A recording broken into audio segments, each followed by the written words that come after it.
That's a Superduke R. That's a Superduke GT. Now what are the differences? Stay tuned.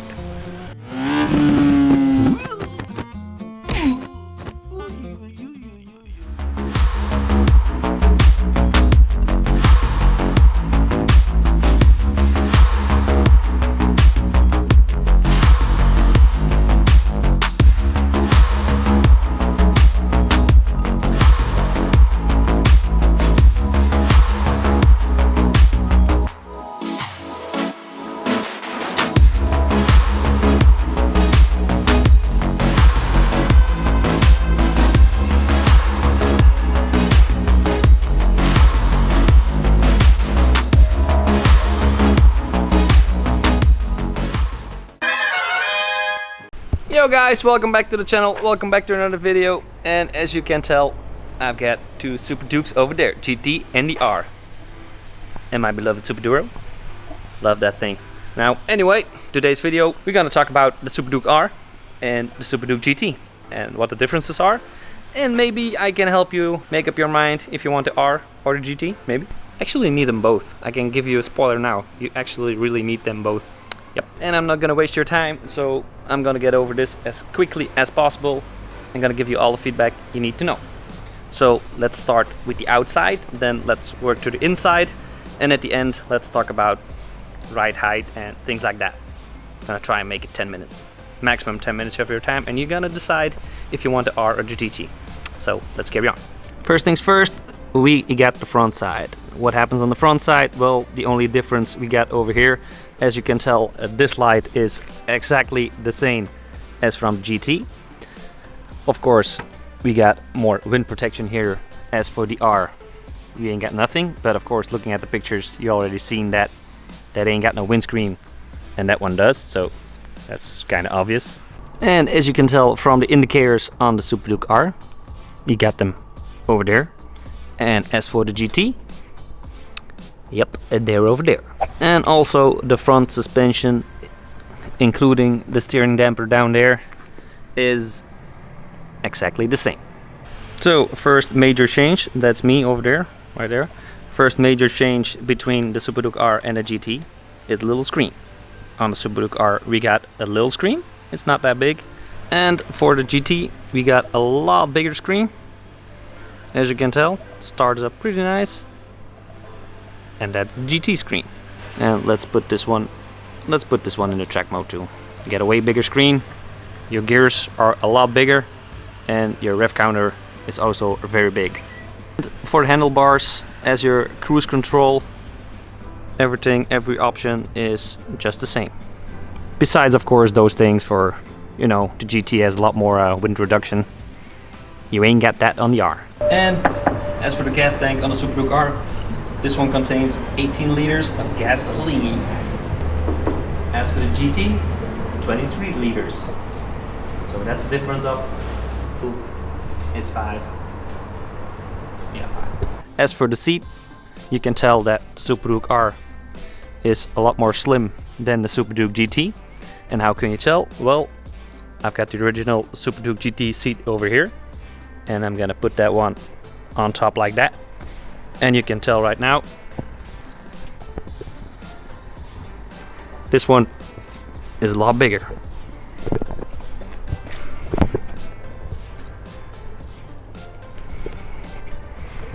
So, as a comparison, this is a Superduke GT seat, and that's the Superduke R.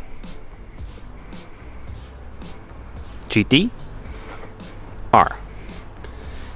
GT, R. I got the original seat because I've got the power parts gel coated heated seats in the rear and in the front. Well, and the power parts are like, well, they look a lot more awesome. But still, I kind of complain about the seat because, well, I'm not really a fat bloke. I'm a kind of skinny guy, and my bum hurts after like 4 or 5 hour drives. So not really happy with that with the power part seat. I have had a lot of other people telling the same about the power part seat, that they're not really happy about it, but some people just don't seem to mind. So I think I need some more fat around the tush, right? Well, in the rear are a couple of very big differences. This is a Gen 2.0, so it's got the little tiny fender over here. This thing costs 180 euros, by the way. That's like 200 bucks, and that's just one small plastic thingy. On the other side, the same. So, ding ding, mucho dineros. Those things are pretty damn expensive. But what you don't get over here, of course, that you do have with the GT. Let's jump over to the GT right away. Yep, you guessed it. You get these fenders, a lot bigger, and these ones are made for your bags. There we go. They're made for that.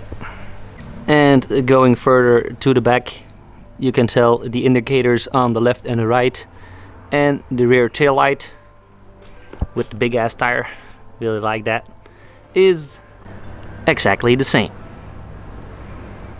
Get the rear tail light. The only big difference, besides the fenders to put your cases on, is when you get somebody in the back, they can hold on for dear life. And you don't have to scrape your girl from the highway. No, yeah, she can hold on, right? Now, exhaust wise, if we're on the back anyway, exhaust wise, they all fit together. So the only thing that I have does not have is the foot peg. With the standard, we got it off because we got the short Austin Racing one. Oh yeah, small little reminder, if you get the back seat heated, you get a knob right here and you can turn the heat on right there, not in your screen. Front seat on the screen, rear seat over there. Back at the R, the only other things that we don't have on this one are the cases over there, because on the GT, look at that, we got one of these. They go open. You can hide some stuff in there like GPS trackers and things like that. Now you guys know where it is. Anyway. And we got one on the other side. I got my phone cable in here, my phone charger. It's got a little USB port. It's kinda narrow. It does fit an iPhone 11 Pro for sure, and you can even put a Max in there, but it's gonna be tight. It's not a lot of room. And another thing you get from the GT is you get a 12-volt charger right over there for a GPS, for example, or something else, or to light your cigarettes while riding. And looking at the wind, you can tell that this bike is, the Superduke R, is a lot more narrow, so you get a lot more wind in your face, a lot more action. And as you look at the GT, this baby is a lot wider because you get the wider gas tank, larger fuel capacity, and bigger fenders. So your legs are more nice. Your legs are more out of the wind. As for exterior and electronics, not that big of an issue, not that big of a difference. So let's get a little bit technical on the engine. Not that much because, well, I'm not a really technical guy.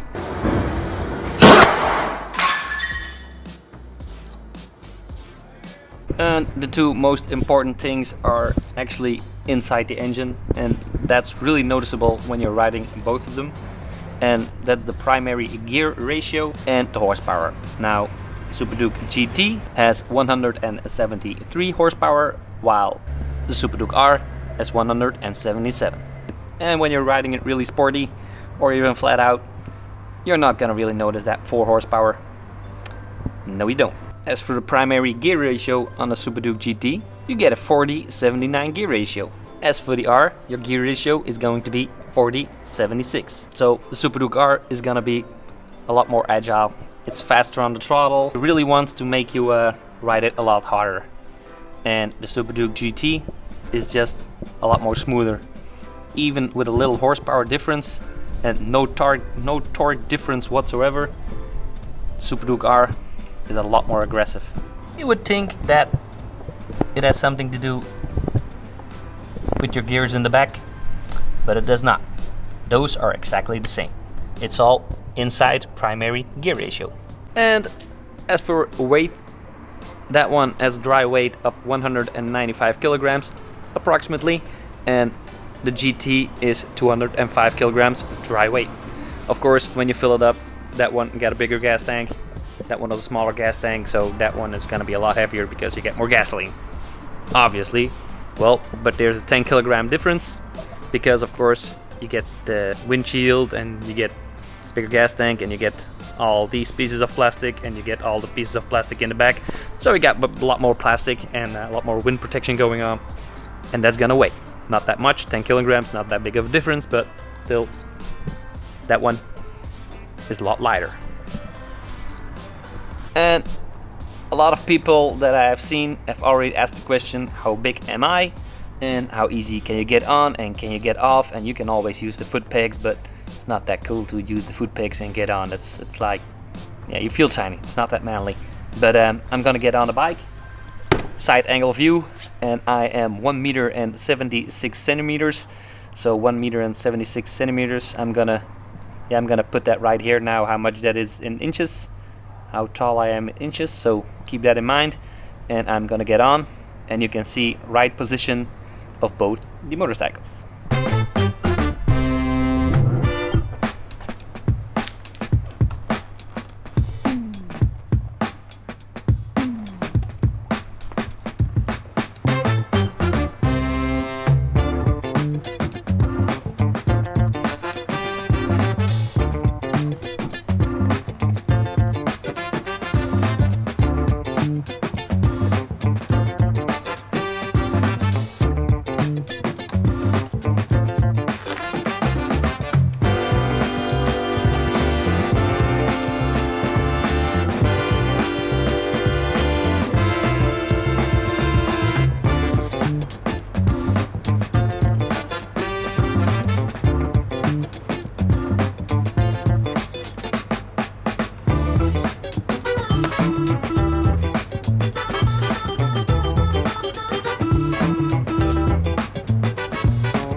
So on the GT, I only got the feeling that my back is a little bit more straight as on the R, but I'm gonna notice in post-production if I'm right or not.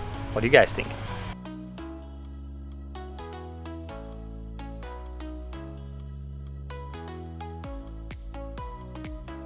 And the Superduke GT has that wider seat, so the reason why my toes are not really touching the ground. And also this is the Power Sports gel coated seat, and that raises your seat with about 1.5 centimeters. And that's the reason. That's about it for comparison between the two bikes, and a lot of people have asked me before, what do you prefer? Do you prefer the R or the GT? And it's hard to say. Well, if I want to go out for a 2-hour ride and just be a little bit of a hooligan, I'm taking the R for sure, because the faster you ride it, the more fun it gets. It really pushes you, the gear ratio and stuff like that, it's really pushing you to take it even faster and ride it even wilder, and all the wheelies and things like that. And it's just a hooligan maniac bike.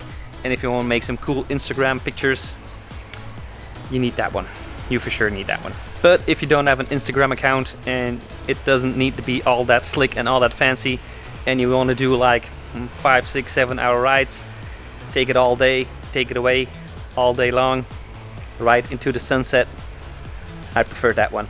It's got more options, less wind noise, your back's more straight, more luggage capacity. Well, you can also get like luggages for the Superduke R, but that's not the point. That's not the point. Well, that comes with all the packages standard. If I would have an hour of time to go out for a little crazy ride, I'm taking the Superduke R. But as an adult, a father with a son, that's a little bit more responsible, I'm taking the GT. It's not that nimble, it's powerful as a Superduke R, of course. It's really fast, you don't even notice any difference between the two. Speed-wise, of course, you get a lot more wind on that one, so that's gonna look like it's a lot faster than that one, but that one just got a lot of fake speed. You know what I mean? Like fake speed and puts you out of the wind, but it's hella fast. That one gives you the feeling it's a lot faster. And if I want to get really gnarly and really try to kill myself, I'm jumping on that one.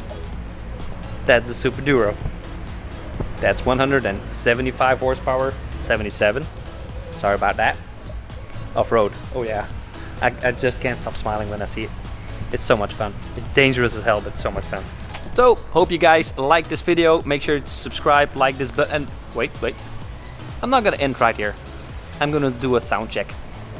Just for you guys. We got awesome racing slip-on over there, we got an awesome racing slip-on over there, and we got an Akrapovic yeah, the GT is a lot more silent because, well, some countries where I go to with that bike don't really like loud noises. So yeah, whatever.